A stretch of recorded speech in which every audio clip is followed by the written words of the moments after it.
ಎಲ್ಲರಿಗೂ ನಮಸ್ಕಾರ. ಕಾಲೇಜು ಶಿಕ್ಷಣ ಇಲಾಖೆಯ ಕರ್ನಾಟಕ LMS ಕಲಿಕೆಗೆ ಸ್ವಾಗತ. ತುಮಕೂರು ವಿಶ್ವವಿದ್ಯಾನಿಲಯದಲ್ಲಿ ಓದುವ BSc 2ನೇ ಸೆಮಿಸ್ಟರ್ನಲ್ಲಿ ಕಲಿಯುವ ವಿದ್ಯಾರ್ಥಿಗಳಿಗೆ ಕಾವ್ಯಕಿರಣ ಭಾಗ 2 ಕನ್ನಡ ಪಠ್ಯ ವಿಷಯದಲ್ಲಿ ಆಯ್ದ ಸಣ್ಣ ಕಥೆಗಳನ್ನು ಪರಿಚಯಿಸುತ್ತಿದ್ದೇವೆ. ಈ ದಿನ 11ನೇ ಅವಧಿಯಲ್ಲಿ ಬಾನು ಮುಷ್ತಾಕ್ ಅವರು ಬರೆದಂಥ ಕರಿನಾಗರ ಕಥೆಯನ್ನು ಪರಿಚಯಿಸುತ್ತಿದ್ದೇನೆ. ಮೊದಲಿಗೆ ಬಾನು ಮುಷ್ತಾಕ್ ಅವರು ಬರೆದಂಥ ಕರಿನಾಗರ ಕಥೆಯ ಲೇಖಕಿಯರ ಪರಿಚಯವನ್ನು ಮಾಡಿಕೊಳ್ಳೋಣ. ಬಾನು ಮುಷ್ತಾಕ್ ಅವರ ಕಥೆಗಳು ಸಾಮಾಜಿಕ ಹಾಗೂ ರಾಜಕೀಯ ಗ್ರಹಿಕೆಗಳ ಅನನ್ಯತೆಯಿಂದಾಗಿ ಗಮನಾರ್ಹವಾಗಿವೆ. ಕಥೆಗಾರ್ತಿಯಾಗಿರುವಂತೆ ಸಾಮಾಜಿಕ ಚಳುವಳಿಯಲ್ಲೂ ಕೂಡ ಸಕ್ರಿಯವಾಗಿ ಭಾಗವಹಿಸುವ ಬಾನು ಮುಷ್ತಾಕ್ ತಮ್ಮ ಪ್ರಖರ ವೈಚಾರಿಕತೆಗಳಿಂದ ಗಮನ ಸೆಳೆಯುತ್ತಾರೆ. ಮುಸ್ಲಿಂ ಸಮುದಾಯದ ಸಂಕಟ ಸಂಘರ್ಷಗಳನ್ನು ಅದರ ಒಳಗಿನವರಾಗಿ ಚಿತ್ರಿಸುವ ಅವರ ಕನ್ನಡ ಕಥಾಲೋಕಕ್ಕೆ ಹೊಸ ಸಂವೇದನೆಯನ್ನು ಪರಿಚಯಿಸಿದಂಥ ಕೀರ್ತಿ ಬಾನು ಮುಷ್ತಾಕ್ ಅವರಿಗೆ ಸಲ್ಲುತ್ತದೆ. ಹಾಗೆ ಸಾರಾ ಅಬೂಕ್ ಅವರಿಂದ ಆರಂಭವಾದಂಥ ಈ ಪಯಣವನ್ನು ಸಮರ್ಥವಾಗಿ ಮುಂದುವರಿಸಿದವರು ಬಾನು ಮುಷ್ತಾಕ್ ಅವರು. ಬೌದ್ಧಿಕ ಖಚಿತತೆ ಹಾಗೂ ಮಾನವೀಯ ಮಿಡಿತಗಳನ್ನು ಮೇಳೈಸುವಿಕೆಯಿಂದ ತಮ್ಮ ಕಥಾಲೋಕವನ್ನು ಸಂಪನ್ನಗೊಳಿಸಿದ್ದಾರೆ. ಮನುಷ್ಯನ ಸ್ವಾರ್ಥ, ಯಜಮಾನ್ಯದ ಹಂಬಲ, ಧರ್ಮದ ಮುಖವಾಡಗಳನ್ನು ಹಾಕಿ ಹೇಗೆ ಮುಸ್ಲಿಂ ಮಹಿಳೆಯರ ಬದುಕನ್ನು ಘಾಸಿಗೊಳಿಸುತ್ತಿವೆ ಎಂಬುದನ್ನು ಅವರ ಕಥೆಗಳು ಮಾರ್ಮಿಕವಾಗಿ ಚಿತ್ರಿಸುತ್ತವೆ. ಹಣ, ಅಧಿಕಾರ ಅವುಗಳ ಪ್ರಧಾನ ನೆಲೆಯಾದಾಗ ಅದಕ್ಕೆ ಹೊರತಾಗಿರುವ ಹೆಣ್ಣು ಪಡುವ ಬವಣೆಯನ್ನು ಅವರ ಕಥೆಗಳು ಚಿತ್ರಿಸುತ್ತವೆ. ಈ ಎಲ್ಲ ಸಂಘರ್ಷಗಳಿಗೆ ಎದುರಾಗಿ ಛಲದಿಂದ ಬದುಕನ್ನು ಕಟ್ಟಿಕೊಳ್ಳುವ ಪಾತ್ರಗಳ ಮೂಲಕ ಜಡಗೊಂಡ ಬದುಕಿಗೆ ಚಲನೆಯನ್ನು ಕೊಡುವುದು ಬಾನು ಮುಷ್ತಾಕ್ ಅವರ ಕಥೆಗಳ ವೈಶಿಷ್ಟ್ಯತೆ. ಹಾಗಾಗಿ ಬಾನು ಮುಷ್ತಾಕ್ ಅವರು ತಮ್ಮದೇ ಆದಂಥ ಶೈಲಿಯಲ್ಲಿ ಕನ್ನಡ ಲೋಕಕ್ಕೆ ಪರಿಚಿತವರು. ಅವರ ಬದುಕು ಬರಹವನ್ನು ಪರಿಚಯ ಮಾಡಿಕೊಳ್ಳೋದಾದರೆ, ಹುಟ್ಟಿದ್ದು ಏಪ್ರಿಲ್ 3, 1948ರಲ್ಲಿ. ಅವರ ಇರುವ ಸ್ಥಳ ಹಾಸನ್. ಇನ್ನು ಅವರು ನಿರ್ವಹಿಸಿದಂಥ ವೃತ್ತಿ ನ್ಯಾಯವಾದಿಗಳಾಗಿ, ಸಾರ್ವಜನಿಕ ಚಟುವಟಿಕೆಗಳು, ಮಹಿಳಾ ಹೋರಾಟಗಾರ್ತಿಯಾಗಿ, ಕನ್ನಡದಲ್ಲಿ ಬರಹಗಾರ್ತಿಯಾಗಿ ಗುರುತಿಸಿಕೊಂಡಿದ್ದಾರೆ ಬಾನು ಮುಷ್ತಾಕ್ ಅವರು. ಬಾನು ಮುಷ್ತಾಕ್ ಅವರ ಬರೆದಂಥ ಕೆಲವು ಪ್ರಮುಖ ಕೃತಿಗಳನ್ನು ನೋಡುವುದಾದರೆ, ಅವರ ಕವನ ಸಂಕಲನಗಳು ಹೆಜ್ಜೆ ಮೂಡಿದ ಹಾದಿ, ಬೆಂಕಿ ಮಳೆ, ಎದೆಯ ಹಣತೆ, ಸಫೀರಾ, ಬಡವರ ಮಗಳು ಹೆಣ್ಣಲ್ಲ ಇವೆಲ್ಲ ಅವರ ಕಥಾ ಸಂಕಲನಗಳು. ಕುಬ್ ಅನ್ನುವಂಥ ಕಾದಂಬರಿಯನ್ನು, ಇಬ್ಬನಿಯ ಕಾವು ಲೇಖನ ಸಂಕಲನವನ್ನು ಬರೆದಿದ್ದಾರೆ. ವದ್ಯ ಕಣ್ಣಿನ ಬಾಗಿನ ಅನ್ನುವಂಥ ಕವನ ಸಂಕಲನವನ್ನು, ಇನ್ನು ಕಾನೂನಿಗೆ ಸಂಬಂಧಪಟ್ಟಂಥ ಕೃತಿಗಳನ್ನು ಬರೆದಿದ್ದಾರೆ. ಕೌಟುಂಬಿಕ ದೌರ್ಜನ್ಯ ಕಾಯ್ದೆ ಅನ್ನುವಂಥ ಕುಟುಂಬದ ಮೇಲೆ ಇರ್ತಕ್ಕಂಥ ದೌರ್ಜನ್ಯಗಳನ್ನು ಕುರಿತು ಒಬ್ಬ ನ್ಯಾಯವಾದಿಯಾಗಿ ನ್ಯಾಯಾಲಯದ ಕೊಡ್ತಕ್ಕಂಥ ತೀರ್ಪುಗಳು, ಮಹಿಳೆಯರಿಗಿರ್ತಕ್ಕಂಥ ಅವಕಾಶ ಇವೆಲ್ಲವನ್ನು ಕುರಿತು ಈ ಕೌಟುಂಬಿಕ ದೌರ್ಜನ್ಯ ಕಾಯ್ದೆ ಅನ್ನುವಂಥ ಕಾನೂನಿನ ಕೃತಿಯನ್ನು ಕೂಡ ಬರೆದಿದ್ದಾರೆ. ಬಾನು ಮುಷ್ತಾಕ್ ಅವರ ಬರಹ ಮತ್ತು ಸಾಮಾಜಿಕ ಸೇವೆಗಾಗಿ ಅವರು ಪಡ್ಕೊಂಡಂಥ ಪ್ರಶಸ್ತಿಗಳನ್ನು ನೋಡೋದಾದರೆ, ಕರ್ನಾಟಕ ಸಾಹಿತ್ಯ ಅಕಾಡೆಮಿಯ ಗೌರವ ಪ್ರಶಸ್ತಿಯನ್ನು, ಬಿ ಸರೋಜಾದೇವಿಯವರ ಪ್ರಶಸ್ತಿ, ಸುಧಾಮೂರ್ತಿ ಪ್ರಶಸ್ತಿಯನ್ನು ಪಡ್ಕೊಂಡಿದ್ದಾರೆ. ಕರ್ನಾಟಕ ಲೇಖಕಿಯರ ಸಂಘದ ವತಿಯಿಂದ HV ಸಾವಿತ್ರಮ್ಮ ದತ್ತಿ ಪುರಸ್ಕಾರವನ್ನು ಕೂಡ ಅವರು ಪಡ್ಕೊಂಡಿದ್ದಾರೆ. ಹೀಗೆ ಒಂದು ಕಡೆಗೆ ಬರಹಗಾರ್ತಿಯಾಗಿ, ಇನ್ನೊಂದು ಕಡೆಗೆ ಮಹಿಳೆಯರ ಪರವಾಗಿ ಹೋರಾಟ ಮಾಡುವಂಥ ಹೋರಾಟಗಾರ್ತಿಯಾಗಿ ಬಾನು ಮುಷ್ತಾಕ್ ಅವರು ಕನ್ನಡಿಗರಿಗೆ ಚಿರಪರಿಚಿತರು. ಈಗ ಅವರೇ ಬರೆದಂಥ ಕರಿನಾಗರ ಅನ್ನುವಂಥ ಕತೆ ವಿಶ್ಲೇಷಣೆ ಮಾಡೋದಾದರೆ, ಈ ಕಥೆಯ ಹಿನ್ನೆಲೆ ಏನು, ಕಥೆಯ ವಿಚಾರವೇನು ಅನ್ನೋದು ಗಮನಿಸುವುದಾದರೆ, ಈ ಕಥೆಯಲ್ಲಿ ಮುಖ್ಯವಾಗಿ ಧಾರ್ಮಿಕ ಮೌಲ್ಯಗಳು ಸಾಮಾಜಿಕ ಮನಸ್ಥಿತಿಯೊಳಗೆ ನುಸುಳಿ ಯಥಾಸ್ಥಿತಿಯನ್ನು ಮುಂದುವರಿಸುವುದನ್ನು ನೋಡ್ತೀವಿ. ಧರ್ಮದ ಕಟ್ಟಳೆಗಳನ್ನು ವಿಧಿಸಿ ಮಹಿಳೆಯರನ್ನು ಯಥಾ ಪ್ರಕಾರ ಹಳೆಯ ಸಂಪ್ರದಾಯಗಳಂತೆ ತಮ್ಮ ಅಧೀನದಲ್ಲಿ ಇಟ್ಟುಕೊಳ್ಳುವಂಥ ಮುಖವಾಡಗಳನ್ನು ಧರಿಸಿ ಧಾರ್ಮಿಕ ಕಂದಾಚಾರಗಳನ್ನು ಹೇರಲ್ಪಡ್ತಕ್ಕಂಥದ್ದನ್ನು ಈ ಕಥೆಯಲ್ಲಿ ನಾವು ಮುಖ್ಯವಾಗಿ ಗಮನಿಸ್ತೇವೆ. ಹಾಗಾಗಿ ಮುಸ್ಲಿಂ ಸಮುದಾಯದಲ್ಲಿ ಧರ್ಮದ ಹೆಸರಿನಲ್ಲಿ, ಕುರಾನಿನ ಹೆಸರಿನಲ್ಲಿ, ಹದೀಸಿನ ಹೆಸರಿನಲ್ಲಿ ಅವ್ರಿಗೆ ಆಗ್ತಕ್ಕಂಥ ದೌರ್ಜನ್ಯಗಳು, ಅವಳನ್ನು ಯಥಾಸ್ಥಿತಿಯಲ್ಲಿ ಅದೇ ಮುಂದುವರಿಸಿಕೊಂಡು ಹೋಗುವಂಥ ಪುರುಷನ ಮನೋಭಾವವನ್ನು ಈ ಕಥೆ ಚಿತ್ರಿಸ್ತದೆ. ಹಾಗಾಗಿ ಕಥೆಗೆ ಕರಿ ನಾಗರ ಅಂದರೆ ಇಲ್ಲಿ ಪುರುಷರು ಸ್ತ್ರೀಯರ ಪಾಲಿಗೆ ಕರಿ ನಾಗರ ರೀತಿಯಲ್ಲಿ ಕಾಣ್ತಾ ಇದ್ದಾರೆ ಅಂತ ಈ ಕಥೆ ಹೇಳ್ತದೆ. ಹಾಗೆ ಹೆಣ್ಣಿನ ಅಧೀನ ಸ್ಥಿತಿಯು ಸಾರ್ವತ್ರಿಕವಾದದ್ದು ಎಂಬುದನ್ನು ಕತೆ ನಿರೂಪಿಸುತ್ತದೆ. ಹೆಣ್ಣು ಯಾವಾಗಲೂ ಪುರುಷರ ಅಧೀನವಾಗಿರ್ತಾ ಇದ್ದಾಳೆ. ಅದು ಎಲ್ಲ ಕಾಲದಲ್ಲೂ, ಎಲ್ಲ ಸಂದರ್ಭದಲ್ಲೂ, ಎಲ್ಲ ಸಮಾಜದಲ್ಲೂ ಕೂಡ, ಎಲ್ಲ ಧರ್ಮಗಳಲ್ಲೂ ಕೂಡ ಸಾರ್ವತ್ರಿಕವಾಗಿದೆ. ಅವಳ ಅಧೀನವಾಗಿ ಉಳಿತಕ್ಕಂಥದ್ದು ನಾವು ಸಮಾಜದಲ್ಲಿ, ಧರ್ಮದಲ್ಲಿ ಮಹಿಳೆಯನ್ನು ಕಾಣ್ತಿದ್ದೇವೆ ಅನ್ನೋದನ್ನು ಕತೆ ನಿರೂಪಿಸುತ್ತದೆ. ಹಾಗೆ ವ್ಯವಸ್ಥೆಯ ಹುನ್ನಾರವನ್ನು ಅರಿತ ಹೆಂಗಸರು ವ್ಯವಸ್ಥೆಯನ್ನು ವಿರೋಧಿಸುವ ಬಗೆಯೂ ಕೂಡ ನೋಡ್ತೀವಿ. ಈ ಕಥೆಯಲ್ಲಿ ಕೊನೆಗೆ ಹೆಂಗಸರೆಲ್ಲ ತಮ್ಮ ಯುದ್ಧ ನಡೀತಕ್ಕಂಥ ಈ ವ್ಯವಸ್ಥೆಯ ಷಡ್ಯಂತ್ರವನ್ನು, ಪುರುಷರ ದಬ್ಬಾಳಿಕೆಯನ್ನು ಸಾಮೂಹಿಕವಾಗಿ ಪ್ರತಿಭಟಿಸುವುದನ್ನು ನೋಡ್ತೀವಿ. ಮಹಿಳೆಯರೆಲ್ಲ ಒಂದಾಗಿ ಸಮಾಜದ ಈ ವ್ಯವಸ್ಥೆಯ ವಿರುದ್ಧ ಪುಟಿದೇಳುವಂಥ ಸಂಘಟನೆಯನ್ನು ಅವರು ರೂಪಿಸಿಕೊಳ್ಳೋದು, ಕೊನೆಗೆ ಅವರಲ್ಲಿ ಆಶಾಭಾವನೆಯನ್ನು ನೋಡ್ತೀವಿ. ಹೀಗೆ ಮಹಿಳೆಯರೆಲ್ಲ ಪ್ರತಿಭಟಿಸುವುದು, ಸಾರ್ವಜನಿಕವಾಗಿ ಪ್ರತಿಭಟಿಸುವಂಥ ಅವಕಾಶವನ್ನು ಅವರು ಪಡ್ಕೊಳ್ತಾರೆ ಅನ್ನೋದು ಕತೆ ನಿರೂಪಿಸ್ತದೆ. ಇನ್ನು ಹೆಣ್ಣಿನ ವೈಯಕ್ತಿಕ ದುರಂತದ ಬೇರುಗಳು ವ್ಯವಸ್ಥೆಯೊಳಗೆ ಇವೆ ಎಂಬುದನ್ನು ಸೂಚಿಸುವ ಕತೆ. ಇಲ್ಲಿ ಕಥೆಯ ನಾಯಕ ಆಗಿರ್ತಕ್ಕಂಥ ಅಶ್ರಫ್ ತನ್ನ ದುರಂತದ ಬೇರುಗಳು ಸಮಾಜದಲ್ಲಿ, ಧರ್ಮದ ಹೆಸರಿನಲ್ಲಿ ಅವಳಿಗಾಗ್ತಕ್ಕಂಥ ನೋವು, ಅನ್ಯಾಯ ಎಲ್ಲವೂ ಕೂಡ ದುರಂತದ ಬೇರುಗಳು ವ್ಯವಸ್ಥೆಯೊಳಗೆ ಸಿಲುಕಿಕೊಂಡಿವೆ ಅನ್ನುವಂಥದ್ದನ್ನು ಅಶ್ರಫ್ ಅನ್ನುವಂಥ ಮಹಿಳೆಯ ಮೂಲಕ ಇಲ್ಲಿ ಬಾನು ಮುಸ್ತಕ್ ಅವರು ಪರಿಚಯಿಸ್ತಾರೆ. ಹಾಗಾಗಿ ಮಹಿಳೆಯರ ಬದುಕು ಮತ್ತು ಅವರ ದುರಂತ ಎಲ್ಲವೂ ಕೂಡ ಸಮಾಜದ ವ್ಯವಸ್ಥೆಯೊಳಗೆ ಅಡಗಿಕೊಂಡಿದೆ ಅನ್ನೋದನ್ನು ಸೂಚಿಸುವಂಥದ್ದು. ಕೊನೆಗೆ ಸಾಮೂಹಿಕವಾಗಿ ಪ್ರತಿಭಟನೆ ಮೂಲಕ ತಮ್ಮತನವನ್ನು ಉಳಿಸಿಕೊಳ್ಳುವ ಸಾಧ್ಯತೆಯನ್ನು ಕಾಣಿಸುವ ಕತೆ.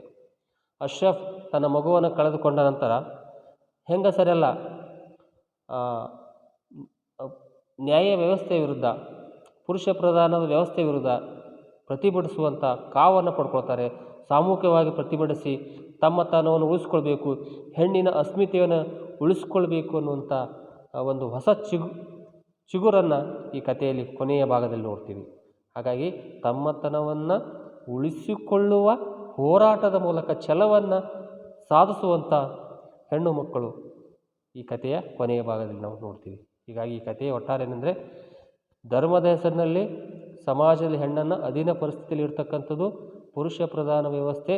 ಅವಳನ್ನು ಧರ್ಮ, ಕಟ್ಟಳೆಗಳು, ಸಂಪ್ರದಾಯಗಳು ಅವಳ ಮೇಲೆ ಹೇರಲ್ಪಟ್ಟು ಅವಳನ್ನು ತನ್ನ ಅಧೀನ ಸ್ಥಿತಿಯಲ್ಲಿ ಇಟ್ಟುಕೊಳ್ಳುವಂಥ ಕತೆ ಕರಿನಾಗರ. ಹಾಗಾಗಿ ಆ ಕಥೆಯನ್ನು ನಾವು ಈ ದಿನ ಅವಲೋಕನ ಮಾಡೋಣ. ಕಥೆಯಲ್ಲಿ ಬರ್ತಕ್ಕಂಥ ಪ್ರಮುಖ ಪಾತ್ರಗಳು. ಅಶ್ರಫ್ ಕಥೆಯ ಪ್ರಮುಖ ಪಾತ್ರಧಾರಿ. ಅಶ್ರಫ್ ಗಂಡನಿಂದ ಅನ್ಯಾಯಕ್ಕೆ ಒಳಗಾದವಳು. ತನ್ನ 3 ಮಕ್ಕಳು, ಹೆಣ್ಣು ಮಕ್ಕಳು ಜನಿಸಿದಾಗ ಗಂಡು ಹುಟ್ಟಲಿಲ್ಲ ಎಂದು ಅವಳನ್ನು ತೊರೆದು ಹೋಗುವುದು. ಕೊನೆಯ ಮಗಳಿಗೆ ಕಾಯಿಲೆ ಬಂದಾಗ ಗಂಡನಿಂದ ಏನಾದರೂ ಸಹಾಯಹಸ್ತ ಬೇಡಲಿಕ್ಕೆ ನಡೆಸುವಂಥ ಹೋರಾಟ. ಆದರೆ ಪುರುಷರ ಮತ್ತು ಧರ್ಮದ ಹೆಸರಿನಲ್ಲಿ ನ್ಯಾಯಾಧೀಶರು ಕುರಾನಿನಲ್ಲಿ ಹೆಸರಿನಲ್ಲಿ ಇವಳನ್ನು ಅನ್ಯಾಯಕ್ಕೆ ಒಳಗಾಗುವಂಥ ಮಹಿಳೆಯ ದುರಂತದ ಮಹಿಳೆಯಾಗಿ ಈ ಕಥೆಯಲ್ಲಿ ಅಶ್ರಫ್ ಕಾಣಿಸ್ಕೊಳ್ತಾಳೆ. ಯಾಕೂಬ್ ಅಲಿ ಅಶ್ರಫಳ ಗಂಡ, ಆಟೋ ಓಡಿಸುವಂಥ ಕೆಲಸ ಮಾಡುವವನು. 3 ಹೆಣ್ಣೆ ಹುಟ್ಟಿದಾಗ ವಿರೋಧಿಸುವನು. ತನಗೆ ಗಂಡು ಸಂತಾನ ಬೇಕು, ಗಂಡಾದರೆ ತನ್ನನ್ನು ದುಡಿದು ಹಾಕುವವನು ಮುಂದೆ, ಹೆಣ್ಣಾದರೆ ಬೇರೆಯವ್ರ ಮನೆಗೆ ಹೋಗುವಂಥ ಇಂಥ ಮನೋಭಾವದಿರ್ತಕ್ಕಂಥ ಯಾಕೂಬ್ ಅಲಿ 3 ಹೆಣ್ಣಾದಾಗ ಹೆಂಡತಿಯನ್ನು ತೊರೆದು ಹೋಗುವಂಥವನು.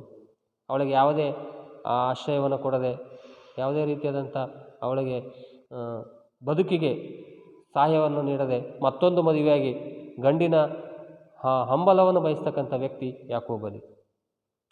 ಹಸೀನಾ, ಹಬೀಬ್, ಮುನ್ನಿ. ಈ ಅಶ್ರಫ್ ಅಲಿ ಮತ್ತು ಯಾಕೂಬ್ ಅಲಿಯ ಮಕ್ಕಳು ಇವು ಮೂರು ಹೆಣ್ಣು. ಕೊನೆಯ ಮಗಳು ಮುನ್ನಿ ಕಾಯಿಲೆಯಿಂದ ಬಳಲ್ತಕ್ಕಂಥದ್ದು ಕಥೆಯಲ್ಲಿ ನೋಡ್ತೀವಿ. ಮುತಾವಲಿ ಇವರು ಮಸೀದಿಯ ನ್ಯಾಯಾಧೀಶರು. ಮಸೀದಿಯಲ್ಲಿ ಬರ್ತಕ್ಕಂಥ ನ್ಯಾಯಗಳನ್ನು ನಿರ್ಣಯ ಮಾಡ್ತಕ್ಕಂಥವ್ರು ಮುತಾವಲಿ. ಹಾಗಾಗಿ ಮುತಾವಲಿ ಇಲ್ಲಿ ಒಬ್ಬ ಧರ್ಮದ ಮುಖವಾಡಗಳನ್ನು ಹಾಕಿಕೊಂಡು ಶೋಷಣೆ ಮಾಡ್ತಕ್ಕಂಥ ವ್ಯಕ್ತಿಯನ್ನು ಈ ಕಥೆಯಲ್ಲಿ ನೋಡ್ತೀವಿ. ಇನ್ನು ಅಮೀನಾ ಮುತಾವಲಿ ಸಾಹೇಬರ ಹೆಂಡತಿ. ಮುತಾವಲಿ ಸಾಹೇಬರ ಹೆಂಡತಿಯಾಗಿದ್ದ ಇವಳು ಸುಮಾರು 7-8 ಮಕ್ಕಳನ್ನು ಹೆತ್ತು ಗಂಡನ ವಿರುದ್ಧ ಮಾತನಾಡದೆ ಗಂಡನನ್ನು ಮನದಲ್ಲೇ ವಿರೋಧಿಸ್ತಕ್ಕಂಥವಳು. ಕೊನೆಗೆ ಗಂಡನನ್ನು ಪ್ರತಿಭಟಿಸಿ ತಾನು ಕೂಡ ಗಂಡನ ವಿರುದ್ಧ ಮಾತನಾಡಬಹುದು ಅನ್ನುವಂಥ ಪಾತ್ರವನ್ನು ಅಮೀನಾ ಇಲ್ಲಿ ಕೊನೆಯ ಭಾಗದಲ್ಲಿ ನೋಡ್ತೀವಿ. ಇನ್ನು ಜುಲೇಖಾ ಇವಳು ಒಬ್ಬ ಶ್ರೀಮಂತ ಮಹಿಳೆ. ಈ ಮಹಿಳೆ ಓದು ಬರಹ ಬಲ್ಲವಳು, ಅಕ್ಷರ ಜ್ಞಾನ ಇರತಕ್ಕಂಥವಳು. ಅಶ್ರಫ್ ಇವರ ಮನೆಯಲ್ಲಿ ಕೆಲಸವನ್ನು ಮಾಡಿ ತನ್ನ ಮಕ್ಕಳನ್ನು ಸಾಕುವಂಥ ಸಂದರ್ಭದಲ್ಲಿ ಜುಲೇಖಾ ಬೇಗಮರ ಮನೆಗೆ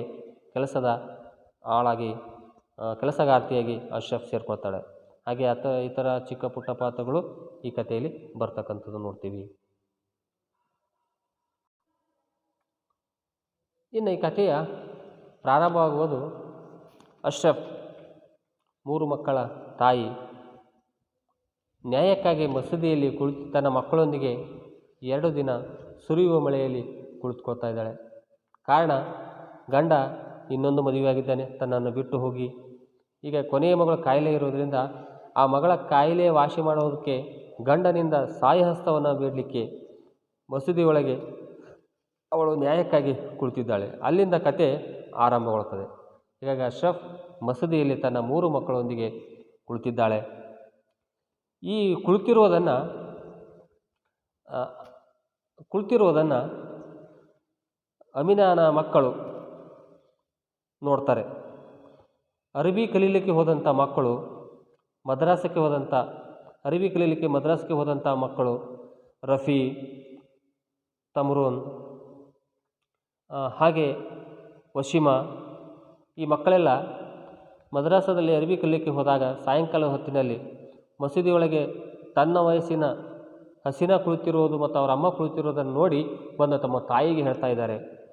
ಸಂಜೆ ಹೊತ್ತಿನ ನಮಾಜ್ ಮುಗಿಸಿ ಅರಬಿ ಪುಸ್ತಕನ ಬ್ಯಾಗಿನೊಳಗಿಟ್ಟುಕೊಂಡು ಅದನ್ನು ದುಪ್ಪಟ್ಟದೊಳಗೆ ಮರೆ ಮಾಡಿಕೊಂಡು ಓಡಿ ಬರ್ತಕ್ಕಂಥ ತರ್ನುಮ್ ಅಮ್ಮಿ ಅಮ್ಮಿ ಅಂತ ಕಿರ್ಚಿ ಹೇಳ್ತಾ ಇದ್ದಾಳೆ. ಅವರ ಅಮ್ಮಿ ಒಲೆ ಮೇಲೆ ಒಣ ಮೀನನ್ನು ಸುಡ್ತಕ್ಕಂಥ ಕೆಲಸದಲ್ಲಿದ್ದಾಳೆ. ಬಂದಂಥ ತಮ್ರೂನ್ ಹೇಳ್ತಾ ಇದ್ದಾಳೆ, ಅಮ್ಮಿ ಹಸೀನಾ ಮತ್ತು ಅವರಮ್ಮ ಮಸೀದಿಯಲ್ಲಿ ಕುಳಿತಿದ್ದಾರೆ ಅಂತ ಆ ಮಕ್ಕಳು ತಮ್ಮ ತಾಯಿಗೆ ಹೇಳ್ತಾ ಇದ್ದಾರೆ. ಆಗ ಅವರಮ್ಮ ಕೇಳ್ತಾಳೆ, ಯಾಕಂತ ಅಂದಾಗ ಅದೇನೋ ಫೈಸ್ಲಾ ಇದೆ ಅಂತಲ್ಲ. ಫೈಸ್ಲಾ ಅಂದರೆ ನ್ಯಾಯ, ಅವ್ರಿಗೇನೋ ನ್ಯಾಯ ಬೇಕಾಗಿದೆ ಅಂತ. ಹಾಗಾಗಿ ಹಸೀನಾ ಮತ್ತು ತನ್ನ ವಯಸ್ಸಿನ ಅಂದರೆ ಆ ಮಕ್ಕಳು ತನ್ನ ವಯಸ್ಸಿನ ಹಸೀನಾ ಮತ್ತು ಅವರಮ್ಮ ಅಶ್ರಫ್ ಅವರು ಕುಳಿತಿದ್ದಾರೆ ಅಂತ ಹೇಳಿದಾಗ ಹೌದಾ ಅಂತ ಅವರಮ್ಮ ಉತ್ತರಿಸ್ತಾಳೆ. ಹೀಗೆ ಮಕ್ಕಳೆಲ್ಲ ಒಂದೊಂದು ಪ್ರಶ್ನೆ ಕೇಳ್ತಾ ಇದ್ದಾರೆ. ಅಮ್ಮ ಹಸೀನಾ ಜೊತೆಯಲ್ಲಿ ಆವಾಗಿನಿಂದ ಮಸೀದಿಯಲ್ಲಿ ಕೂತಿದ್ದಾರೆ ಅಂತ ಮತ್ತೊಬ್ಬ ಮಗ ರಫಿ ಹೇಳ್ತಾ ಇದ್ದಾನೆ. ಇಷ್ಟೊತ್ತಲ್ಲಿ ಯಾಕೆ ಅಂತ ಅವನು ಕೂಡ ಕೇಳಿದಾಗ ಅವ್ರದ್ದು ಏನೋ ಒಂದು ಫೈಸ್ಲಾ ಇದೆ ಅಂತಲ್ಲಮ್ಮ, ಅದಕ್ಕಾಗಿ ಬಂದು ಮಸೀದಿಯಲ್ಲಿ ಕುಳಿತಿದ್ದಾರೆ ಅಂತ ಆ ಮಕ್ಕಳೆಲ್ಲ ಹೇಳ್ತಾ ಇದ್ದಾರೆ. ಹೀಗೆ ಮಕ್ಕಳೆಲ್ಲ ವರದಿ ಒಪ್ಪಿಸ್ತಾ ಇದ್ದಾರೆ. ಅಶ್ರಫ್ ಮತ್ತು ತನ್ನ 3 ಮಕ್ಕಳು ಹಸೀನಾ, ಹಬೀಬ್, ಮುನ್ನಿ ಜೊತೆಗೆ ಮಸೀದಿಯ ಬಾಗಿಲಲ್ಲಿ ಸಂಜೆ ಹೊತ್ತಿನಲ್ಲಿ ಕುಳಿತಿದ್ದಾಳೆ. ಅದನ್ನು ನೋಡಿದಂಥ ಮಕ್ಕಳು ತಮ್ಮ ಅಮ್ಮನಿಗೆ ಅಮೀನಾಗೆ ಹೇಳ್ತಾ ಇದ್ದಾರೆ. ಹೀಗೆ ಹೇಳ್ತಕ್ಕಂಥ ಸಂದರ್ಭದಲ್ಲಿ ಆ ಮಕ್ಕಳ ಅಮ್ಮ ಅಮೀನಾ, ಅವಳ ಗಂಡ ಮುತಾವಲಿ ಆ ಮಸೀದಿಯ ನ್ಯಾಯಾಧೀಶ. ಆ ಮನೆಯಲ್ಲಿ ಮಸೀದಿಯ ನ್ಯಾಯಾಧೀಶ ಆಗಿರ್ತಕ್ಕಂಥ ಮುತಾವಲಿಯ ಮಕ್ಕಳು ಬಂದೆಲ್ಲ ಅಶ್ರಫ್ ಮತ್ತು ಅವ್ರ 3 ಮಕ್ಕಳು ಮಸೀದಿಯಲ್ಲಿ ಕುಳಿತಿರ್ತಕ್ಕಂಥ ವಿಚಾರವನ್ನು ಹೇಳ್ತಿದ್ದ ಹಾಗೆ ಅದೇ ಮನೆಯಲ್ಲಿರ್ತಕ್ಕಂಥ ತಮ್ಮ ತಂದೆ ಮುತಾವಲಿಗೆ ಇನ್ನೊಬ್ಬರ ಜೊತೆ ಮಾತಾಡ್ತಾ ಇದ್ದಾನೆ. ಅಲ್ಲಿಗೆ ಯಾರು ಬಂದಿದ್ದಾರೆ ಅಂದರೆ ಯಾಕೂಬ್ ಅಲಿ, ಅಶ್ರಫಳ ಗಂಡ. ಯಾಕಂದರೆ ತನ್ನ ಹೆಂಡತಿ ಮಸೀದಿಯೊಳಗೆ ನ್ಯಾಯಕ್ಕಾಗಿ ಕುಳಿತಿದ್ದಾಗ ಆ ನ್ಯಾಯ ಕೊಡ್ತಕ್ಕಂಥ ಮುತಾವಲಿರ ಹತ್ರ ಓಡಿ ಬಂದಿದ್ದಾನೆ ಯಾಕೂಬ್ ಅಲಿ. ಅವಳಿಗೆ ಅನ್ಯಾಯವನ್ನು ಮಾಡಿ ಆ ನ್ಯಾಯ ತನ್ನ ಪರವಾಗಿ ಆಗುವಂತೆ ನೋಡಿಕೊಳ್ಳೋದಕ್ಕೆ ಯಾಕೂಬ್ ಅಲಿ ಮುತಾವಲಿ ಸಾಹೇಬರ ಮನೆಗೆ ಬಂದಿದ್ದಾನೆ. ಹಾಗಾಗಿ ಮಕ್ಕಳು ಹೇಳ್ತಾ ಇದ್ದ ಹಾಗೆ ಈ ಕಡೆಗೆ ಒಂದೊಂದು ವಿಚಾರವನ್ನು ಹೇಳ್ತಾ ಇದ್ದಾಗೆ ಯಾಕೂಬ್ ಅಲಿ ಮುತವಲ್ಲಿಗೆ ಹೇಳ್ತಾ ಇದ್ದಾನೆ. ಯಾಕಂದರೆ ಕುರಾನ್ ಹೇಳ್ತದೆ 4 ಮಾಡ್ಕೊಳ್ಳುವಂತೆ, ನಾನು 2 ಮದುವೆ ಆಗಿದ್ದೀನಿ. ಆದರೆ ಈ ಹೆಂಗಸು ಅಂದರೆ ತನ್ನ ಹೆಂಡತಿ ಹೆಂಗಸು ಮಾನ ಮರ್ಯಾದೆ ಬಿಟ್ಟು ಮಸೂದಿಗೆ ಬಂದು ಬರಬೇಕೆ ಅಂತ ತನ್ನ ತಪ್ಪನ್ನು ಹೇಳದೆ ತನ್ನ ಹೆಂಡತಿ ಅಶ್ರಫ್ ಮಸೂದಿಯೊಳಗೆ ನ್ಯಾಯಕ್ಕಾಗಿ ಕುಳಿತಿರ್ತಕ್ಕಂಥ ವಿಚಾರವನ್ನು ಹೇಳಿದಾಗ ಅದು ವಿರೋಧಿಸ್ತಾನೆ ಯಾಕೂಬ್ ಅಲಿ. ಹೀಗಾಗಿ ಮುತವಲ್ಲಿ ಹೇಳ್ತಾನೆ ತನ್ನ ಹೆಂಡತಿ ಮಾನ ಮರ್ಯಾದೆ ಬಿಟ್ಟು ಬಂದು ಕುಳಿತಿದ್ದಾಳೆ. ಯಾಕಂದರೆ ಕುರಾನ್ ಕೂಡ ಹೇಳ್ತದೆ, ವಾಜಿದ್ ಕೂಡ ಹೇಳ್ತದೆ 4 ಮಾಡ್ಕೊಳ್ಬೋದು, ಒಬ್ಬ ಪುರುಷ 4 ಮದುವೆ ಆಗ್ಬೋದು. ಆದರೆ ಇವಳು ನೋಡಿದರೆ ನನ್ನ ವಿರುದ್ಧವಾಗಿ ನ್ಯಾಯಕ್ಕಾಗಿ ಬಂದು ಕುಳಿತಿದ್ದಾಳೆ ಅಂತ ಹೇಳ್ತಾ ಇದ್ದಾನೆ. ಯಾಕೆ ನಾವು ಇನ್ನೊಂದು ಮದುವೆ ಅದೇ, ಒಂದು ಗಂಡು ಮಗು ಅಂತ ಆಯ್ತೆ ಇವಳಿಗೆ, ಸತತ 3 ಹೆಣ್ಣಾದವು. ಒಂದು ಗಂಡು ಮಗುವಾಗಿದ್ದರೆ ನಾನೇಕೆ ಇನ್ನೊಂದು ಮದುವೆ ಆಗ್ತಿದ್ದೆ. ಆಮೇಲೆ ಬಾಯಿ ಬೇರೆ ಮಾಡ್ತಾಳೆ, ಅಬ್ಬಬ್ಬ ಮರ್ಯಾದಸ್ಥರ ಮನೆ ಹೆಣ್ಣು ಮಕ್ಕಳ ಇದು ಲಕ್ಷಣನ, ಇನ್ನೊಂದು ಮಾಡಿಕೊಂಡ್ರೆ ಏನಾಯಿತು, ಈಗ ಆಗಬಾರ್ದು ಏನಾಯಿತು, ನನಗೆ ಮನಸ್ಸು ಬಂದಾಗ ಹೋಗಿ ಅವಳನ್ನು ನೋಡ್ತಿರ್ಲ್ವಾ. ಆವತ್ತು ರಸ್ತೆಯಲ್ಲಿ ಹೋಗ್ತಿದ್ದೆ, ಹಸಿನ ಹೋಗ್ತಿದ್ಲು, ನಾನು ಆಟೋಗೇನೆ ಕೂರಿಸ್ಕೊಂಡು ಮನೆಗೆ ಹೋಗಿ ಮನೆ ಹತ್ರ ಬಿಟ್ಟು 10 ರೂಪಾಯಿ ಕೊಟ್ಟು ಬಂದಿಲ್ವಾ, ನಾನೇನು ಮನುಷ್ಯರಲ್ಲ, ಅಷ್ಟು ಅನುಸರಿಸೋಳಕ್ಕೆ ಆಗಲ್ವಾ ಅವಳಿಗೆ. ಹೀಗೆ ಆತ ತಾನು ಇನ್ನೊಂದು ಮದುವೆ ಆಗಿರೋದು, ಅವಳನ್ನು ನಾನು ನೋಡ್ಕೊಳ್ತಾ ಇದ್ದೇನೆ. ಮಗಳು ಹಸಿನ ಸಿಕ್ಕಾಗ ಅವಳಿಗೆ ಮನೆಯವರೆಗೆ ಆಟೋದಲ್ಲಿ ಕೂರಿಸಿಕೊಂಡು ಹೋಗಿ ಬಿಟ್ಟು 10 ರೂಪಾಯಿ ಕೊಟ್ಟು ಬಂದಿಲ್ವಾ, ನಾನು ಮನುಷ್ಯ ತಾನೇ. ಇನ್ನೊಂದು ಮದುವೆ ಆದರೆ ಏನಾಯಿತು, ಅವಳು ಸತತ 3 ಹೆಣ್ಣು ಹತ್ತಿದ್ರಿಂದಲೇ ನನ್ನ ಗಂಡು ಮಗುವಿನಾಗಿ ಇನ್ನೊಂದು ಮದುವೆಯಾಗಿದ್ದ, ಇದೆಲ್ಲ ನನ್ನ ತಪ್ಪ ಅಂತ ವರದಿ ಒಪ್ಪಿಸ್ತಾ ಇದ್ದಾನೆ ಯಾಕೂಬ್ ಅಲಿ. ಹಾಗಾಗಿ ಹಸೀನಾ ಮತ್ತು ತನ್ನ 3 ಮಕ್ಕಳು ಅಶ್ರಫ್ ಇವರು ತನ್ನ ವಿರುದ್ಧವಾಗಿ ನ್ಯಾಯಕ್ಕಾಗಿ ಕೂತಿದ್ದಾರೆ ಅನ್ನುವ ಭಾವದಲ್ಲಿ ಯಾಕೂಬ್ ಅಲಿ ಮುತವಲ್ಲಿ ಅವರಿಗೆ ಹೇಳ್ತಾ ಇದ್ದಾನೆ. ಇದೆಲ್ಲ ಕೇಳ್ತಕ್ಕಂಥ ಮುತವಲ್ಲಿ ಸಾಹೇಬರ ಹೆಂಡತಿ ಅಮೀನಾ ಬಾಗಿಲ ಹಿಂದೆ ಬಳಿಯಲ್ಲಿ ನಿಂತು ಯಾಕೂಬ್ ಅಲಿ ಮಾಡುವಂಥ ಮಾತುಗಳನ್ನು ಕೇಳಿಸ್ಕೋತಾ ಮನದೊಳಗೆ ಹಿಡಿ ಶಾಪ ಹಾಕುತ್ತಾ ಹೇಳ್ತಾ ಇದ್ದಾಳೆ, ಆಹಾ ಏನು ಮಾತಾಡ್ತಾನೆ ಬೆಣ್ಣೆ ಥರ ಇವನಿಗೆ ಸುಖ ಬೇಕಂದರೆ ದೇವರನ್ನು ಹೇಳ್ತಾನೆ, ಕುರಾನನ್ನು ತರ್ತಾನೆ, ಹದೀಸನ್ನು ಕೂಡ ಹೇಳ್ತಾನೆ. ಆದರೆ ಆ ಪಾಪದ ಅಶ್ರಫಳಿಗೆ ಒಂದಿಷ್ಟು ಹೊಟ್ಟೆಗೆ ಕೊಡು ಅಂದರೆ ಕಳ್ಳಾಟ ಮಾಡ್ತಾನೆ ಯಾಕೂಬ್ ಅಲಿ. ದೇವರೇ ಇವರಿಗೆ ಯಾವಾಗ ಬುದ್ಧಿ ಬರೋದು ಅಂತ ಯಾಕೂಬ್ ಅಲಿ ಮಾಡ್ತಕ್ಕಂಥ ಅನ್ಯಾಯವನ್ನು ಮನದೊಳಗೆ ಮರಗ್ತಾ ಇದ್ದಾಳೆ ಅಮೀನಾ. ಹೀಗಾಗಿ ಅಶ್ರಫ್ ಒಳಗೆ ಮಾಡಿದಂಥ ಅನ್ಯಾಯವನ್ನು, ಯಾಕೂಬ್ ಅಲಿಯ ಮಾಡ್ತಕ್ಕಂಥ ಅನ್ಯಾಯಗಳನ್ನು, ಅವನ ಬೆಣ್ಣೆಯಂಥ ಮಾತುಗಳನ್ನು ನಾಜುಕಾಗಿ ಮುತವಲ್ಲಿಯನ್ನು ಒಲಿಸಿಕೊಳ್ಳುವಂಥ ಒಂದು ಮಾತುಗಳನ್ನು ಕೇಳಿ ಇಡೀ ಶಾಪ ಆಗ್ತಾ ಇದ್ದಾಳೆ ಅಮೀನಾ. ಅಷ್ಟೊತ್ತಿಗೆ ಮುತವಲ್ಲಿ ಸಾಹೇಬರು ಕೋಟು ತೊಟ್ಟು, ಸರಿ ಬಿಡು, ನಿಂದು ಇದೇ ಕೆಲಸ ಆಯಿತು, ಹೇಳ್ತಾ ಇದ್ರೆ ನಾನ್ ಸ್ಟಾಪ್ ಹೇಳ್ತಾ ಇದೆಯಾ ಅಂತ ಹೇಳಿ ಕೋಟು ಏರಿಸಿಕೊಂಡು ಚಪ್ಪಲಿಯನ್ನು ದಾಟಿ ಬೀದಿ ಇಳಿದು ಹೊರಟರು. ಬೀದಿ ಕಡೆಗೆ ಯಾಕೂಬ್ ಅಲಿ ಮತ್ತು ಮುತವಲ್ಲಿ ಹೋಗ್ತಾ ಇದ್ದಾರೆ. ಮುತವಲ್ಲಿ ಮತ್ತು ಯಾಕೂಬ್ ಅಲಿ ಇಬ್ಬರು ಸೇರಿ ಹೋಗ್ತಾ ಇದ್ದಾರೆ. ಆಗ ಯಾಕೂಬ್ ಅಲಿ ಹೇಳ್ತಾನ, ಮುತವಲ್ಲಿ ಸಾಹೇಬ್ರೆ, ನಾವು ಪ್ರಿನ್ಸೆಸ್ ಹೋಟೆಲ್ಗೆ ಹೋಗೋಣ, ದೊಡ್ಡ ಹೋಟೆಲು, ಅಲ್ಲಿ ಫ್ಯಾಮಿಲಿ ರೂಮ್ನೊಳಗೆ ಕೂತು ನಮ್ಮವರು ಯಾರೂ ಇಣಿಕೆ ನೋಡೋದಿಲ್ಲ, ಸ್ವಲ್ಪ ಒಳಗೆ ಒಳ್ಳೆಯ ಜಾಗಕ್ಕೆ ಹೋಗೋಣ. ಆಮೇಲೆ ಯಾರಾದರೂ ನೋಡಿ ಗೀಡಿ ತಕರಾರು ಆದರೆ ಏನು ಗತಿ, ಅವ್ರಿಗೆ ಜಾಬ್ ಹೇಳೋರು ಯಾರು, ಮೊದಲೇ ಜನ ಹೆಂಗೆ ಆಡ್ತಾರೆ ನಿಮ್ಗೆ ಗೊತ್ತಲ್ಲ, ಈ ಮಳೆ ಅಬ್ಬಾಬ್ಬ ಈ ಚಳಿ ಅಂತ ಹೇಳ್ತಾ ಯಾಕೂಬ್ ಅಲಿಗೆ ಹೇಳ್ತಾ ಇದ್ದಾರೆ ಮುತವಲ್ಲಿ ಅವರು. ಒಳ್ಳೆಯ ಹೋಟೆಲ್ಗೆ ಹೋಗೋಣ, ಅಲ್ಲೇ ನಾವು ಕುಡಿಯೋಣ, ಯಾರು ಕಣ್ಣಿಗೆ ಬೀಳದಂತೆ ಒಳ್ಳೆಯ ಹೋಟೆಲ್ಗೆ ಹೋಗಿ ಫ್ಯಾಮಿಲಿ ರೂಮಲ್ಲಿ ಕುಳಿತು ನಮ್ಮ ಮದ್ಯ ಸೇವನೆಯನ್ನು ಮಾಡೋಣ ಅಂತ ಹೇಳ್ತಾ ಈ ಮಳೆ ಚಳಿಯಲ್ಲಿ, ಆಮೇಲೆ ನಾವು ಕುಡಿಯೋದನ್ನು ಏನಾದರೂ ಜನ ನೋಡಿದರೆ ಇನ್ನೇನು ಹೇಳ್ತಾರೆ, ಈ ರೀತಿಯಾಗಿ ನಾವು ಒಳ್ಳೆಯ ಹೋಟೆಲ್ಗೆ ಹೋಗೋಣ ಎಂದು ಯಾಕೂಬ್ ಅಲಿಗೆ ಹೇಳ್ತಾರೆ. ಹೀಗೆ ಮುತವಲ್ಲಿ ಸಾಹೇಬರು ನ್ಯಾಯಾಧೀಶರು, ಕುರಾನನ್ನು ಬಲ್ಲಂಥವರು, ಆದರೆ ಅವ್ರು ಮಾಡ್ತಕ್ಕಂಥದ್ದು ಮದ್ಯಪಾನ, ಕುಡಿತ, ಇವೆಲ್ಲವೂ ಮಾಡ್ತಾಯಿದ್ದಾರೆ. ಒಬ್ಬ ನ್ಯಾಯಾಧೀಶನಾಗಿ ಇಂಥ ಕೆಲಸವನ್ನು ಮಾಡಬಾರದು. ಆದರೂ ಕೂಡ ಮುತವಲ್ಲಿ ಸಾಹೇಬರು ಇಂಥ ಒಂದು ಕುಡಿತವನ್ನು ಮತ್ತು ಕುಡಿತ ಬೇರೆ ಬೇರೆ ಚಟಗಳನ್ನು ಕೂಡ ಅಂಟಿಸಿಕೊಂಡು ಅವರು ಮಾಡ್ತಾಯಿದ್ದಾರೆ. ಹೀಗೆ ಹೇಳುತ್ತಾ ಹೆಂಡತಿಗೆ ಹೇಳ್ತಾರೆ, ಅಮೀನಾ ಬಾಗಿಲು ಹಾಕೋ, ನಾ ಬರೋ ತಡ ಆಗುತ್ತೆ ಅಂತ ಹೇಳಿ ಯಾಕೂಬ್ ಅಲಿಯೊಂದಿಗೆ ಮುತವಲ್ಲಿ ಸಾಹೇಬರು ಮದ್ಯಪಾನ ಮಾಡೋದಕ್ಕೆ ಅವ್ರ ಹೋಟೆಲ್ ಕಡೆಗೆ ಪಯಣ ಬೆಳೆಸ್ತಾರೆ. ಆ ಕಡೆಗೆ ಯಾವುದೇ ಪ್ರತ್ಯುತ್ತರವನ್ನು ಕೊಡಲ್ಲ ಅಮೀನಾ. ಆದರೆ ಪಾತ್ರೆಗಳು ಕುಕ್ಕಿದ ಸದ್ದನ್ನು ಅವಳು ಮಾಡ್ತಾಳೆ. ಯಾಕಂದರೆ ಗಂಡನಿಗೆ ವಿರೋಧವಾಗಿ ಮಾತನಾಡಲಿಕ್ಕೆ ಅವಳು ಸಾಧ್ಯವಿಲ್ಲ. ಆ ಕಾರಣಕ್ಕಾಗಿ ಹೆಂಡತಿ ಗಂಡನ ಬಗ್ಗೆ ಗೊಣಗಾಟ ಮಾಡುವಂಥದ್ದು, ಗಂಡನ ವರ್ತನೆ ಬಗ್ಗೆ ಅಮೀನಾ ಗೊಣಗಾಟ ಆಗ್ತಕ್ಕಂಥದ್ದು, ಇವೆಲ್ಲವನ್ನು ಕೂಡ ಅವಳಲ್ಲೇ ಮಾಡ್ತಾಳೆ. ಎಂಥ ಮುತಾವಲಿ ಸಾಹೇಬರಂತೆ ಇವರು ಸರಿಯಾಗಿ ನಮಾಜು ಮಾಡೋದಿಲ್ಲ, ಸಿನಿಮಾಗೆ ಹೋಗ್ತಾರೆ, ಆಮೇಲೆ ಮೂತ್ರ ಕುಡಿತಾರೆ. ಈ ರೀತಿಯಾಗಿ ಅವ್ರು ಮಾಡ್ತಕ್ಕಂಥ ಈ ದುಶ್ಚಟಗಳನ್ನು ವಿರೋಧಿಸ್ತಾಳೆ ಮನೆಯೊಳಗೆ ಇದ್ದುಕೊಂಡು ಅಮೀನಾ. ಹಾಗಾಗಿ ಇಂಥ ಮುತಾವಲಿ ಸಾಹೇಬರ ದುಶ್ಚಟಗಳನ್ನು ಮನದೊಳಗೆ ಪಾತ್ರೆ ಕುಕ್ಕುತ್ತಾ ಹೇಳ್ತಾ ಇದ್ದಾಳೆ, ಇವರು ಮುತಾವಲಿ ಅಂದರೆ ನ್ಯಾಯಾಧೀಶರಂತೆ, ಇವರು ಜನ್ಮಕ್ಕಿಷ್ಟು ಬೆಂಕಿ ಹಾಕ ಅಂತ ಅವಳು ಗುಣಗ್ತಾ ಇದ್ದಾಳೆ. ಹೀಗೆ ಒಂದು ಕಡೆಗೆ ನ್ಯಾಯ ಕೇಳಲು ಅಶ್ರಫ್ ಕುಳಿತಾ ಇದ್ದಾರೆ. ಇನ್ನೊಂದು ಕಡೆಗೆ ಅವ್ರ ಗಂಡ ಅದೇ ನ್ಯಾಯ ಕೊಡ್ತಕ್ಕಂಥ ಮುತಾವಲಿ ಸಾಹೇಬರ ಬಂದು ತನ್ನ ಪರವಾಗಿ ನ್ಯಾಯವನ್ನು ಪಡೆದುಕೊಳ್ಳಿಕ್ಕೆ ಅವರಿಗೆ ಆಸೆ ಆಮಿಷಗಳನ್ನು ಮದ್ಯವನ್ನು ಕುಡಿಸುವುದು, ಈ ರೀತಿ ತನ್ನ ಪರವಾಗಿ ಸೆಳೆದುಕೊಳ್ಳೋ ಕಡೆಗೆ ಯಾಕೋಬಲಿ ಮಾಡ್ತಾ ಇದ್ದಾನೆ. ಇದೆಲ್ಲ ನೋಡಿದಂಥ ಅಮೀನಾ ಈ ಗಂಡಸರ ಈ ಪುರುಷ ಪ್ರಧಾನ ವ್ಯವಸ್ಥೆಯನ್ನು, ಸಮಾಜದಲ್ಲಿರ್ತಕ್ಕಂಥ ಇಂಥ ಅನ್ಯಾಯಗಳನ್ನು ತನ್ನ ಮನದೊಳಗೆ ರೂಢಿಸ್ತಾ ಇದ್ದಾಳೆ, ಪ್ರತಿಭಟಿಸ್ತಾ ಇದ್ದಾಳೆ, ಇದೆಲ್ಲವೂ ಕೂಡ ಮಾಡ್ತಾ ಇದ್ದಾಳೆ. ಹೀಗೆ ಮುತಾವಲಿ ಮತ್ತು ಯಾಕೋಬಲಿ ಹೋದ ನಂತರ ಅಮೀನಾಗೆ ಅಶ್ರಫ್ ಕುಳಿತಂಥ ಆ ಮಸೀದಿ ಒಳಗೆ ಕುಳಿತಂಥ ಸ್ಥಿತಿಯನ್ನು ನೋಡಲಿಕ್ಕೆ ಮಸೀದಿ ಕಡೆಗೆ ಬರ್ತಾಳೆ. ಮುತಾವಲಿ ಸಾಹೇಬರು ಆ ಕಡೆ ಹೋಗ್ತಿದ್ದ ಹಾಗೆ ಈ ಕಡೆಗೆ ಪಾಪ ಅಶ್ರಫ್ ಅವಳದೇನು ತಪ್ಪಿದೆ, ಸಾಲಾಗಿ 3 ಮಕ್ಕಳಾಗಿವೆ, ಅವಳು ತಪ್ಪ, ಹೆಣ್ಣು ಮಕ್ಕಳು ಹುಟ್ಟಿದರೆ ತಪ್ಪ, ಅದೇನು ಮಕ್ಕಳು ಮಾಡಿಕೊಳ್ಳೋದಂದರೆ ರೊಟ್ಟಿನ ಹೇಗೆ ಬೇಕು ಹೇಗೆ ಮಾಡಿಕೊಳ್ಳೋದಕ್ಕೆ, ಇಂಥ ಗಂಡಸರ ಬುದ್ಧಿ ಅಂತ ಅವಳು ಬೈತಾ ಇದ್ದಾಳೆ. ಹಾಗೆ ಮನೆಯಿಂದ ಇಳಿದು ಅಂಗಳದ ಕಡೆಗೆ ಬರ್ತಾಳೆ. ದಕ್ಷಿಣ ದಿಕ್ಕಿನಲ್ಲಿರ್ತಕ್ಕಂಥ ಮಸೀದಿಯ ಒಂದು ಎತ್ತರದ ಗೋಡೆಯೊಳಗೆ ಬಂದು ನೋಡ್ತಾಳೆ.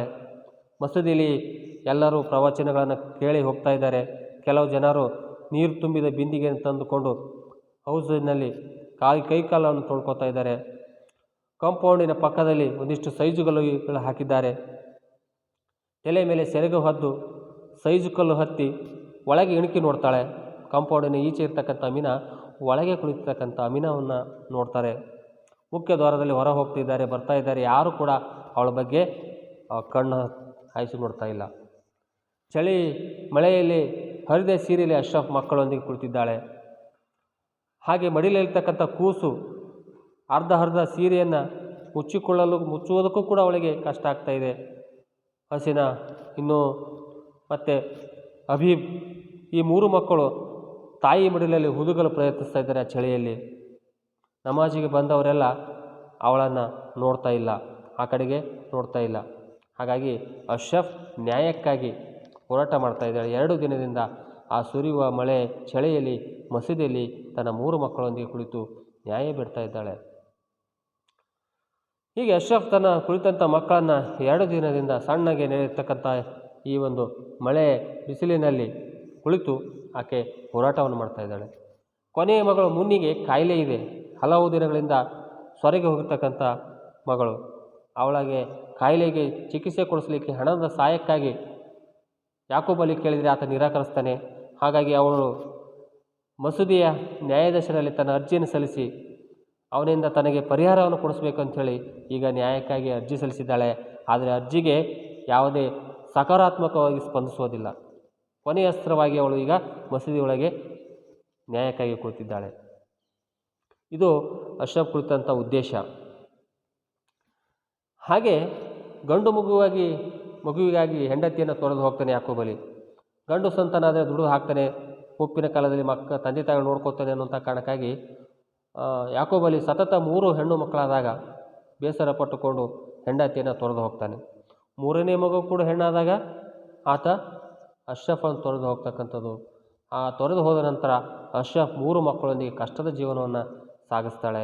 ಕಷ್ಟವನ್ನು ಎಷ್ಟು ಕಷ್ಟ ಅಂದರೆ ತಿನ್ನಲಿಕ್ಕೆ ಊಟ ಇಲ್ಲ, ಮಕ್ಕಳಿಗೆ ಸಾಕಲಿಕ್ಕೆ ಮನೆಯ ಆಹಾರ ಇಲ್ಲ. ಕೊನೆಯ ಮಗಳ ಮುನ್ನಿಗೆ ಇತ್ತೀಚೆಗೆ ಕಾಯಿಲೆ ಬೇರೆ ಅವಳಿಗೆ ಸೇರಿಕೊಂಡಿದ್ದರಿಂದ ಅವಳ ಕಾಯಿಲೆಗೆ ಚಿಕಿತ್ಸೆ ಕೊಡಲಿಕ್ಕೆ ಹಣವಿಲ್ಲ. ಹೀಗೆ ಹಲವಾರು ಸಮಸ್ಯೆಗಳು ಒಬ್ಬಂಟಿಗಳಾಗಿರ್ತಕ್ಕಂಥ ಅಶ್ರಫಳಿಗೆ ತನ್ನ 3 ಮಕ್ಕಳ ಸಾಕೋದು ಬಹುದೊಡ್ಡ ಕಷ್ಟ ಆಯಿತು. ಹೀಗಾಗಿ ಕುಂಬಳಕಾಯಿ ಸೊಪ್ಪನ್ನು ಬೇಯಿಸಿ ತಿಂದಳು, ಟೀ ಪುಡಿಯನ್ನು 3-4 ಮಾರಿ ದಿನಗಳವರೆಗೆ ಬೇಯಿಸಿ ಟೀ ಕುಡಿದಳು, ಜೀವನವನ್ನು ಹಿಂಡಿದಳು. ಗಂಡನನ್ನು ಒಲಿಸಿಕೊಳ್ಳಲು ಇನ್ನಿಲ್ಲದ ಪ್ರಯತ್ನ ಮಾಡ್ತಾಳೆ. ಯಾಕೋಬಳಿಯನ್ನು ಮತ್ತೆ ತನ್ನ ಮನೆಗೆ ಬರುವುದಕ್ಕೆ ಅವಳು ಪ್ರಯತ್ನ ಮಾಡ್ತಾಳೆ. ಎಳೆ ಕೂಸನ್ನು ಹೆಗಲ ಮೇಲೆ ಹಾಕಿಕೊಂಡು ಮಾರ್ಕೆಟ್ ಬಳಿಗೆ ಹೋಗಿ ಕೇಳ್ತಾಳೆ. ಆಟೋ ರಿಕ್ಷಾದಲ್ಲಿ ಇರ್ತಕ್ಕಂಥ ಇಬ್ರಾಹಿಮನನ್ನು ಕೇಳಿ ಗಂಡನನ್ನು ಮನೆಗೆ ಬರುವಂತೆ ಮಾಡ್ತಾಳೆ. ಆದರೆ ಕರುಣೆ ಯಾರೂ ತೋರಲಿಲ್ಲ. ಅಲ್ಲಾನು ನಿನ್ನ ನಾಶ ಮಾಡ್ತಾನೆ ಅಂತ ಕೊನೆಗೆ ಶಾಪವೂ ಕೂಡ ಹಾಕಿದಳು. ಯಾವ ಪ್ರಯೋಜನ ಆಗಲಿಲ್ಲ ಅವಳಿಗೆ. ಯಾಕೋಬಲಿ ಅವಳ ಮನೆಗೆ ಮತ್ತೆ ತಿರುಗಿ ನೋಡಲಿಲ್ಲ. ಹೀಗೆ ಗಂಡ ತನ್ನನ್ನು ತಿರಸ್ಕರಿಸಿ ಹೋದಾಗ ಅವಳು ಬೇರೆ ಗತಿಯಿಲ್ಲದೆ ಮಕ್ಕಳನ್ನು ಸಾಕುವುದಕ್ಕೋಸ್ಕರ ಅದೇ ಊರಿನ ಜುಲೇಖಾ ಬೇಗಮ್ ಅವರ ಮನೆಯಲ್ಲಿ ಕೆಲಸಕ್ಕೆ ಸೇರ್ಕೋತಾಳೆ. ಜುಲೇಖಾ ಬೇಗಮ ಓದು ಬರಹವನ್ನು ಬುದ್ಧಿವಂತೆ ಕಾಲೇಜಿನವರೆಗೆ ಶಿಕ್ಷಣ ಪಡ್ಕೊಂಡಳು. ಗಂಡ ಯಾಕೋಬಲಿ ಆಶ್ರಯ ತಪ್ಪಿದ್ದರಿಂದ ಜುಲೇಖಾ ಬೇಗಮರ ಮನೆಗೆ ಕೆಲಸಕ್ಕೆ ಸೇರ್ತಾಳೆ ಅಶ್ರಫ್. ಜುಲೇಖಾ ಬೇಗಮರು ಓದಿಕೊಂಡಂಥ ವಿದ್ಯಾವಂತೆ, ಕುರಾನ್, ಆಮೇಲೆ ಈ ಹದೀಸ್, ಮಾಜೀದ್ ಇವೆಲ್ಲವನ್ನು ಕೂಡ ಅವಳು ಬಲ್ಲವಳು. ಹಾಗಾಗಿ ಜುಲೇಖಾ ಬೇಗಮರ ಮನೆಯಲ್ಲಿ ಕೆಲಸಕ್ಕೆ ಹೋಗಲು ಆರಂಭಿಸ್ತಾಳೆ. ಕೆಲಸವೇನು ಅಷ್ಟೇನು ಹೊರೆ ಇರಲಿಲ್ಲ. ಅವಳಿಗೆ ಬೆಳಗಿನಿಂದ ರಾತ್ರಿವರೆಗೆ ಕೆಲಸ ಮಾಡ್ತಾಯಿದ್ದಳು, ಅಲ್ಲಿಯೇ ಇರಬೇಕಾಗ್ತಿತ್ತು. ಜುಲೇಖಾ ಬೇಗಮಳ ಗಂಡ ಅದು ಯಾವುದೋ ಆಫೀಸ್ನಲ್ಲಿ ಕೆಲಸ ಮಾಡ್ತಿದ್ದ. ಹಾಗಾಗಿ ಅಂಥ ಒಂದು ಮನೆಯಲ್ಲಿ ಇರುವಾಗ ಒಮ್ಮೆ ಕೇಳ್ತಾರೆ, ಇಷ್ಟೆಲ್ಲ ನೀನು ಕಷ್ಟಪಡ್ತಿದ್ದಲ್ಲ, ನಿನ್ನ ಗಂಡ ಸಾಕಲ್ವಾ ಅಂತ ಕೇಳ್ತಾಳೆ. ನಿನ್ನ ಗಂಡ ಏನು ಮಾಡ್ತಾ ಇದ್ದಾನೆ ಅಂದಾಗ, ನನ್ನ ಗಂಡ ಆಟೋ ಓಡಿಸ್ತಾ ಇದ್ದಾನೆ. ಮತ್ತು ಸಂಸಾರ ನಡೆಯುವಷ್ಟು ದುಡಿಮೆ ಆಗುತ್ತಲ್ಲ ಅಂದಾಗ, ಇಲ್ಲ ಅವನು ನನ್ನನ್ನು ಬಿಟ್ಟು ತೊರೆದು ಹೋಗಿದ್ದಾನೆ, ನನ್ನ ಗಂಡು ಮಕ್ಕಳಾಗಿಲ್ಲವೆಂದು ಹೆಣ್ಣು ಮಕ್ಕಳಾಗಿವೆ, ಆ ಕಾರಣಕ್ಕಾಗಿ ನನ್ನನ್ನು ಬಿಟ್ಟು ಹೋಗಿದ್ದೇನೆ ಅಂತ ಹೇಳ್ತಾ ಇದ್ದಾಳೆ. ನೀನು ಯಾಕೆ ಕೆಲಸಕ್ಕೆ ಬರ್ತೀಯ ಅಂದಾಗ ಅಶ್ರಫ್ ತನ್ನ ಕಥೆಯನ್ನು ಹೇಳ್ಕೊತಾಳೆ, ತನ್ನ ಗಂಡ ಬಿಟ್ಟು ಹೋಗಿರುವುದನ್ನು. ಮತ್ತು ಸತತ 3 ಹೆಣ್ಣು ಮಕ್ಕಳಾಗಿರುವುದು ಕೂಡ ಅವನಿಗೆ ಇಷ್ಟ ಇಲ್ಲ ಅಂತ ಹೇಳ್ತಾಳೆ. ಆಗ ಹೆಣ್ಣು ಮಕ್ಕಳು ಎಷ್ಟು ಮಹತ್ವ ಅನ್ನೋದನ್ನು ಮೊಹಮ್ಮದ್ ಪೈಗಂಬರ್ ಹೇಳಿದಂಥ ವಿಚಾರವನ್ನು ಜುಲೇಖಾ ಬೇಗಮ್ ಅಶ್ರಫ್ ಹೇಳ್ತಾಳೆ. ಯಾಕಂದರೆ ಮೊಹಮ್ಮದ್ ಪೈಗಂಬರಿಗೂ ಕೂಡ ಹೆಣ್ಣು ಮಕ್ಕಳೇ ಇದ್ದರು. ಅವರಿಗೂ ಕೂಡ ಒಂದು ಆ ಗಂಡು ಮಗು ಬಾಲ್ಯದಲ್ಲಿ ಆಗಿದ್ದು ತೀರಿ ಹೋಗಿತ್ತು, ಉಳಿದೆಲ್ಲವೂ ಕೂಡ ಹೆಣ್ಣು ಮಕ್ಕಳು. ಹಾಗಾಗಿ ಹೆಣ್ಣು ಮಕ್ಕಳನ್ನು ಮೊಹಮ್ಮದ್ ಪೈಗಂಬರವರು ಕೂಡ ಭಾಳ ಪ್ರೀತಿಯಿಂದ ಸಾಕಿದ್ರು ಅಂತ ತಮ್ಮ ಹೆಂಡತಿ ಬೀಬಿ ಫಾತಿಮಾರಿಗೂ ಕೂಡ ಪ್ರಾಣಕ್ಕಿಂತ ಹೆಚ್ಚು ಪ್ರೀತಿಸ್ತಿದ್ರು ಮೊಹಮ್ಮದ್ ಪೈಗಂಬರ್. ಹಾಗಾಗಿ ಮೊಹಮ್ಮದ್ ಪೈಗಂಬರೇ ಹೆಣ್ಣು ಮಕ್ಕಳನ್ನು ಭಾಳ ಪ್ರೀತಿಯಿಂದ ನೋಡ್ಕೊಳ್ಳೋದ್ರಿಂದ ಹೆಣ್ಣು ಮಕ್ಕಳ ಶ್ರೇಷ್ಠತೆಯನ್ನು ಹೇಳ್ತಾಳೆ. ಆದರೆ ಯಾವೂ ಕೂಡ ಅವಳಿಗೆ ಅರ್ಥ ಆಗುವುದಿಲ್ಲ. ಕೊನೆಗೆ ಗಂಡನಿಂದ ನ್ಯಾಯಕ್ಕಾಗಿ ನಿನಗೆ ನ್ಯಾಯ ಸಿಗಬೇಕಂದ್ರೆ ಒಂದು ಅರ್ಜಿ ಬರೆದು ಕೊಡು, ಅರ್ಜಿಯ ಮೂಲಕ ನಿನಗೆ ನ್ಯಾಯ ಸಿಗುತ್ತೆ ಅಂತ ಒಂದು ಮಾತನ್ನು ಹೇಳ್ಕೊಡ್ತಾಳೆ. ಹಾಗಾಗಿ ಇಷ್ಟು ಜುಲೇಖಾ ಬೇಗಮ ಮನೆಗೆ ಸೇರುವಂಥ ಅವಶ್ಯಕತೆ ಬಂದಿರುವುದು. ಅಲ್ಲಿ ಜುಲೇಖಾ ಬೇಗಮ ಹೆಣ್ಣು ಮಕ್ಕಳ ಮಹತ್ವವನ್ನು, ಆಮೇಲೆ ತನ್ನ ಗಂಡನಿಂದ ಸಿಗಬೇಕಾದಂಥ ಸಕಲ ಪರಿಹಾರಗಳನ್ನು ಕೂಡ ಮಸೀದಿಯ ಮೂಲಕ ನ್ಯಾಯವನ್ನು ಪಡೀಬಹುದು, ಅರ್ಜಿಯನ್ನು ಸಲ್ಲಿಸಬಹುದು. ನಿನ್ನ ಗಂಡ ನಿನಗೆ ಮಾಡ್ತಕ್ಕಂಥ ಅನ್ಯಾಯಗಳನ್ನು, ಅವನಿಂದ ಬರಬೇಕಾದಂಥ ಪರಿಹಾರಗಳನ್ನು ಪಡ್ಕೊಳ್ಬೋದು ಅಂತ ವಿಚಾರವನ್ನು ತಿಳಿಸ್ತಾಳೆ. ಹಾಗಾಗಿ ಇಷ್ಟು ಈ ದಿನವನ್ನು ನೋಡಿದ್ದೇವೆ. ವಿದ್ಯಾರ್ಥಿಗಳೇ, ಈ ದಿನ ಓದಿರ್ತಕ್ಕಂಥ ಒಂದಿಷ್ಟು ಪಾಠವನ್ನು, ಈ ಕಥೆಯನ್ನು ಒಂದಿಷ್ಟು ಪುನರ್ಲೋಕ ಮಾಡೋಣ. ಬಾನು ಮುಸ್ತಕ್ ಅವರ ಪರಿಚಯವನ್ನು ಮಾಡ್ಕೊಂಡಿದ್ದೇವೆ. 3 ಸಂವೇದನೆಗಳನ್ನು ತಮ್ಮ ಕಥೆ ಕಾದಂಬರಿಗಳ ಮೂಲಕ, ತಮ್ಮ ಕಥೆಗಳ ಪಾತ್ರಗಳ ಮೂಲಕ ಸಂವೇದನಶೀಲತೆಯನ್ನು ಕೊಟ್ಟಂಥವರು. ಹಾಗೆ ಅಶ್ರಫಳ ಅನ್ನುವಂಥ ಹೆಣ್ಣು ಮಗಳು ತನ್ನ ಗಂಡ ಯಾಕೋಬಲಿಯನ್ನು ತೊರೆದು ಹೋಗಿದ್ದಕ್ಕೆ ಕಾರಣ ಗಂಡು ಮಗ ಆಗದಿರೋದು, ಸತತ 3 ಹೆಣ್ಣು ಮಕ್ಕಳಾಗಿರೋದ್ರಿಂದ ಬಿಟ್ಟು ಹೋಗಿರೋದು. ಕೊನೆಯ ಮಗಳು ಮುನ್ನಿಗೆ ಕಾಯಿಲೆ ಇರೋದರಿಂದ ಪರಿಹಾರಕ್ಕಾಗಿ ಮಸೀದಿಗೆ ಬಂದು ನ್ಯಾಯ ಕೇಳಲಿಕ್ಕೆ ತನ್ನ 3 ಮಕ್ಕಳೊಂದಿಗೆ ಮಸೀದಿ ಒಳಗೆ ಕುಳಿತು ಪ್ರತಿಭಟಿಸ್ತಕ್ಕಂಥದ್ದು, ಇವೆಲ್ಲವನ್ನು ಕೂಡ ನಾವು ನೋಡಿದ್ದೇವೆ. ಮುಂದಿನ ಭಾಗದಲ್ಲಿ ಉಳಿದ ವಿಚಾರಗಳನ್ನು ನಾವು ತಿಳಿದುಕೊಳ್ಳೋಣ. ಮುಂದಿನ ಸಂಚಿಕೆಯೊಂದಿಗೆ ಮತ್ತೆ ಭೇಟಿಯಾಗೋಣ. ಎಲ್ಲರಿಗೂ ನಮಸ್ಕಾರ.